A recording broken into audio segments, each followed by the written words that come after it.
বর্তমান সময়ে দাঁড়িয়ে এখন ডিজিটাল যুগ বললেই চলে।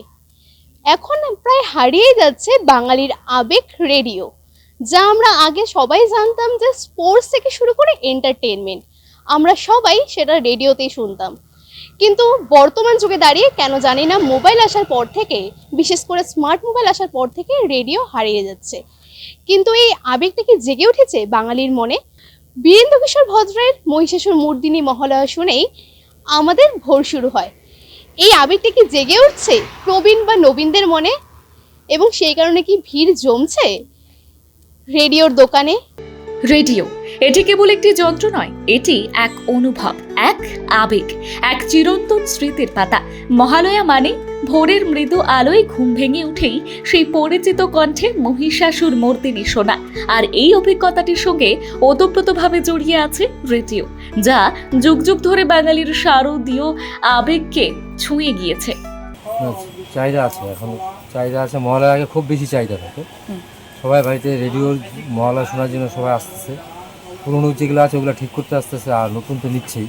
বাড়িতে সবাই মা বাবা বয়স্ক আছে, সবাই বলতেছে গোটা বছরের তুলনায় কি এই মহালয়ার আগে কি বেশি হচ্ছে। মহালয়া গোটা বছরের তুলনায় মহালয়াতে বেশি বিক্রি হয়।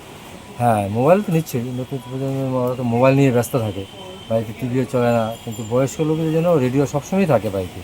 আর মহালয়ার জন্য তো একটা আলাদা ইন্টারেস্ট, ওটা মহালয়া শুনবো রেডিওতে, ওটার জন্য খুব সব মনের মধ্যে একটা সবারই আবেগ আছে যে মহালয়াতে রেডিওতে মহালয়া শুনবো। আমাদের রেডিওতে এফএম আছে, এখন তো এফএম মহালয়া দিচ্ছে। হ্যাঁ, আর আগে তো খালি শিলিগুড়ি সেন্টারে দিত, এখন এফএমও দিচ্ছে, যার জন্য এফএমটা খুবই গুরুত্বপূর্ণ। 4-5টা সেন্টার ধরে, তো হয়তো দিন দিন আরো চাহিদা বাড়ছে। তাহলে ঠিক আছে, মহালয়া তো এখনো ইয়ং জেনারেশনও মহালয়া শুনে, ওই এফএমে শুনে নেয়। মহালয়ার আবেগ সারা জীবন সবারই জন্য থাকবে। একসময় যখন প্রযুক্তি এত সহজলভ্য ছিল না, তখন রেডিও ছিল একমাত্র জানালার মতো, যেখান দিয়ে সুর, গল্প, খবর আর আবেগ ঢুকে পড়তো প্রতিটি বাঙালির ঘরের কোণে। বিশেষ করে মহালয়ার দিন সেই ভোরের আবাহন যেন রেডিও ছাড়া ভাবাই যেত না। তবে মহালয়ার আগে কি মুখে হাসি ফুটেছে রেডিও বিক্রেতাদের? কত বছর ধরে এই রেডিওর ব্যবসা? 30-35। তবে এই যে প্রতি বছরই কি মহালয়ার আগে কি লক্ষ্য করা যায়, মানে রেডিও ঠিক করা, রিপেয়ারিং করা? মহালয়ার আগে একটু বেশি হয় রিপেয়ার, অনেকে পড়ে থাকার পরে মনে পড়ে যে মহালয়া আসতেছে, তখন এসে ঠিক করে নিয়ে যায়। রেডিওর বিক্রি কেমন রয়েছে? রেডিওর বিক্রি আছে, মহালয়ার আগে একটু বেশি হয়। আচ্ছা, আর এমনি টুকটাক খারাপ হয় না, ভালোই হয়। আর রেডিওতে মহালয়াটা শুনতে আলাদা একটা মজাই আলাদা। আজকের দিনে স্মার্টফোন, স্মার্ট টিভি, ডিজিটাল প্ল্যাটফর্মের ভিড়ে হারিয়ে গেলেও রেডিওর সেই নস্টালজিক সাউন্ড আজও হৃদয় তোলা দেয়। শিলিগুড়ি শহরের রেডিও দোকানিরাও জানান, এখনও মানুষ পুজোর আগে কেউ রেডিও সারাতে আসেন, কেউ কিনতেও আসেন, শুধুমাত্র মহালয়ার ভোরের সেই অমূল্য অনুভূতি ফিরিয়ে আনতে। অনেকে একটা শোনে, মানে মহালয়ার দিন রেডিওটা গুরুত্বটা বাড়ে। অনেকে একটা পুরনো দিনের একটা, যেটাকে ইংরেজিতে বলে নস্টালজিয়া, বাংলায় বলে স্মৃতি মেদুরতা আর কি। যে শুয়ে থাকবে ভোরবেলা, মানে ভোর হয়ে আসছে, অন্ধকার তখন একটু থাকে। সেই সময় আমার মনে আছে আকাশবাণী প্রথমে ছিল কলকাতা, তারপর তো শিলিগুড়িতে হলো, এবং সেই যে ঘোষণাটা, আমার রেডিওর একটা সাউন্ড, অদ্ভুত একটা সাউন্ড ছিল।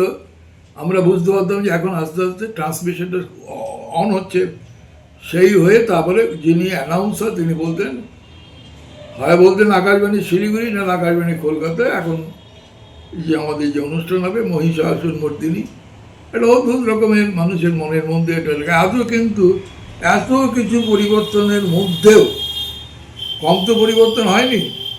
রেডিও কিন্তু ওই রেডিওর ওই যে প্রোগ্রামটাকে কিন্তু মানুষ এখন মন থেকে মুছে ফেলতে পারেনি। এখনও কিন্তু বীরেন্দ্রকৃষ্ণ ভদ্রর সেই উদাত্ত কণ্ঠস্বর এবং কী বলে সেই যে স্তোত্র পাঠ এবং সেই যে সুপ্রীতি ঘোষের গলায় বা কণ্ঠস্বরে যে গান, বাজল তোমার আলোর বেনু মাতল রে ভুবন, এই যে গানটা, এটা যখন আমরা শুনি তখন একটা শরীরে একটা অদ্ভুত রোমাঞ্চ জাগে।